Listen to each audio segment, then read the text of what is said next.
السلام علیکم. آج ہم جو مضمون کریں گے وہ ہے لاک ڈاؤن. لاک ڈاؤن جس کی وجہ سے بہت سارے کہنا چاہیے کاروباری ادارے بند ہو گئے, بہت سارے اسکولز بند ہو گئے, بہت لوگوں نے کہنا چاہیے بہت سارے لوگ ہیں جو اس کی وجہ سے جنہیں سفر کرنا پڑ گیا ہے اور سفر کر رہے ہیں, ابھی بھی کر رہے ہیں, کیونکہ لاک ڈاؤن ختم نہیں ہوا ہے, مختلف صورتوں میں ابھی تک چل رہا ہے. لاک ڈاؤن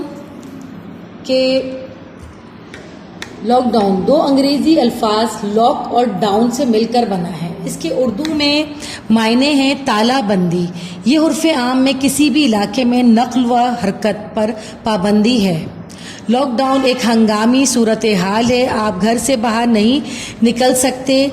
یہ بھی ضروری نہیں کہ آپ اپنے گھر پر ہوں, بلکہ آپ جہاں بھی ہوں آپ کو رک جانا ہے. اگر یہی لاک ڈاؤن بڑی سطح پر ہوتا تو اسے کرفیو کہتے.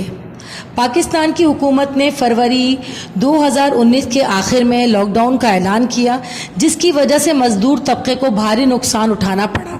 لاک ڈاؤن کے اثرات بہت گہرے ہوتے ہیں کیونکہ یہ کسی بھی ملک کی معیشت پر اثر ڈالتے ہیں, کیونکہ جب تک فرد کسی بھی مل, فیکٹری یا ادارے میں کام کرتے ہیں تو معیشت مضبوط اور ترقی کرتی ہے. جب یہ افراد گھر بیٹھ جاتے ہیں تو ملک کی معیشت تباہ و برباد ہو جاتی ہے.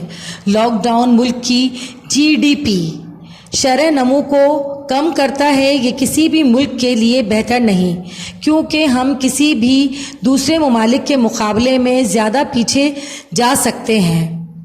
یعنی کسی بھی ملک کے مقابلے میں ہمارا ملک جو ہے وہ جلد پیچھے جا سکتا ہے, مگر زندگی سے بڑھ کر تو کوئی اور چیز نہیں ہوتی.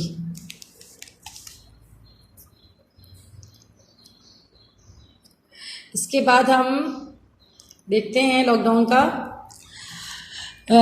اس لاک ڈاؤن کا سب سے زیادہ نقصان غریب اور مڈل کلاس طبقے کو ہوا, کیونکہ ان کی زندگی عجیب مصیبت کا شکار ہو گئی.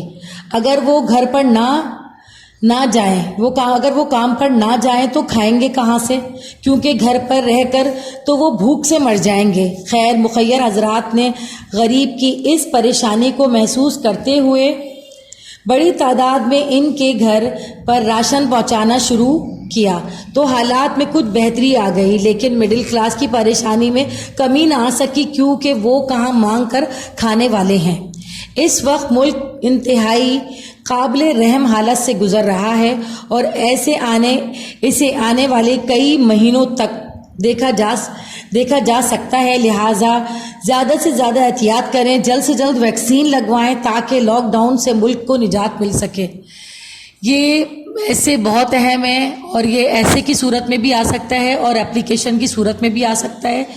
اس کو جتنا ہو سکے یاد کریں. میں یہ سمجھتی ہوں اگر آپ اسے 2-3 دفعہ سن بھی لیں تو بھی آپ کو یہ یاد ہو جائے گا. اسے زیادہ سے زیادہ شیئر کیجئے ان لوگوں تک جو ابھی تک جن کے پڑھائی کا کوئی ارادہ نہیں ہے, لیکن یاد رکھیے گا کہ پیپر اپنے ٹائم پر ہوں گے. کراچی میں 1 جولائی کو ہیں تو بالکل 1 جولائی کو 9-10 کے پیپر اسٹارٹ ہو جائیں گے. اچھا جی, اپنا بہت بہت خیال رکھیے گا. اللہ حافظ.